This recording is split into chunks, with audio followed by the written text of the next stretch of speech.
Hi, my name is Maury with SuccessorsData.com. I want to thank you for joining us for this brief webinar on inheritance property opportunities. Our industry is constant. We post 6,000 properties a week nationwide. Our system is simple. You can reach the heirs by phone or mail using SuccessorsData.com website. Friend, never be intimidated by contacting the heirs because they need realtors and investors to achieve their financial objectives. However, best practices are advised to do it tastefully and professionally. One of the big hurdles that when I spoke with realtors and investors is that, well, if I know somebody passed away, how am I going to call the heirs, or what can I possibly tell them that I will not be misunderstood as an ambulance chaser or anything like that? Well, let me walk you through it.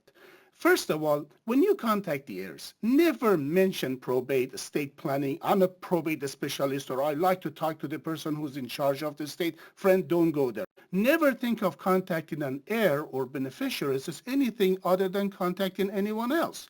Three ways you can contact individuals. One, by door knocking. There's a 2-minute video on our site on tutorials. Please watch that about door knocking. We show you how to do it tastefully, how to do it right so you get positive results. Second way is cold calling.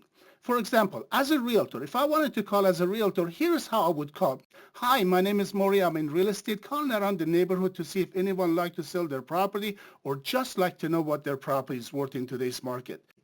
For example, if I were to call as an investor, here's how I would call. Hi, my name is Maury. I'm in real estate, calling around the neighborhood to see if anyone like to sell their property. If I were to contact by mail, a simple letter would be like this. This letter, you can send it to anyone. Dear Mr. Johnson, would you consider selling your property located at? To a possible client of mine, sincerely, Maury Iqbal, Realtor. Or as an investor, I would write this letter. Dear Mr. Johnson, would you consider selling your property located at? To us for all cash. Sincerely, Maury Iqbal, Cash Investors. We categorize inheritance property records in 3 categories. Category 1, which consists of 60% of our property records, of properties that are held in living trust. The benefit to this is that they are standard sales. They don't need probate court approval. The second category is 20% of them which are in joint tenancy, and the third category is probate. To illustrate the category 1 better, which is 60% of our records hold in living trust. That means no probate. Again, in living trust, you can see here an individual create a revocable living trust and places his assets or her assets or their assets in the living trust, and they control the trust. They receive benefits from it, all that. However, after their death, the trust is distributed to the family, heirs, and charitable organizations. So really, a will alone will not avoid probate. A living trust can. Second category is joint tenancy. 2 people own a property and they own it together, but if one of these individuals pass away, the other one becomes the sole owner. This is 20% of our data. Again, there is no probate. You're dealing with individuals in this category. The average age is 77 years old. Actual examples. Here's a property we post on our website for $6.1 million. Let me show you the reason this property is sold. The individual who owned the property was Emily R. Titeman. She created a living trust and she placed the property in the living trust.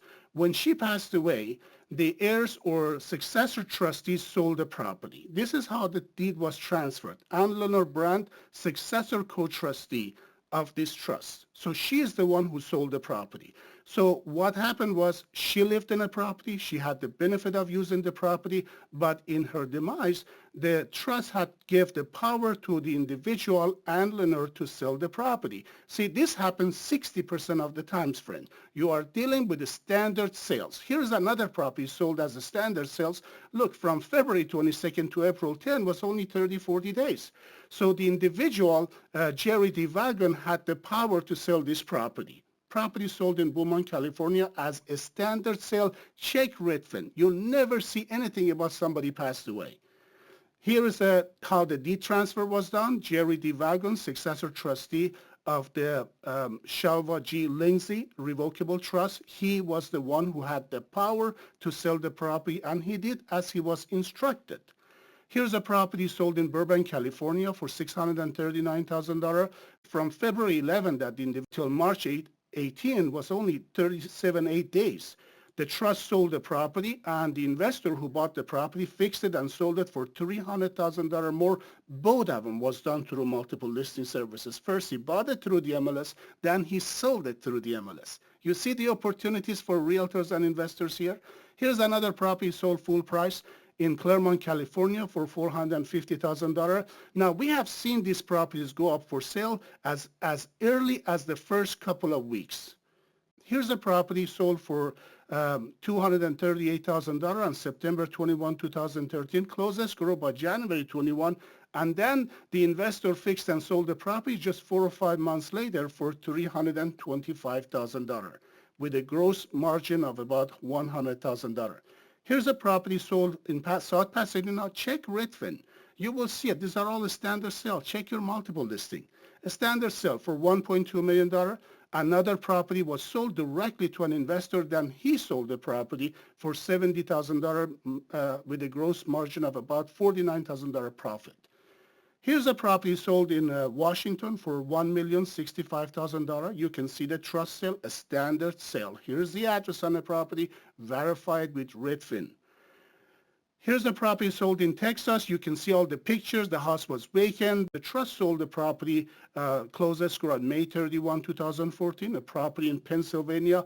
We can do this all day long, friend. The benefit of working with Successors is that we post up to 10 properties they own in every state.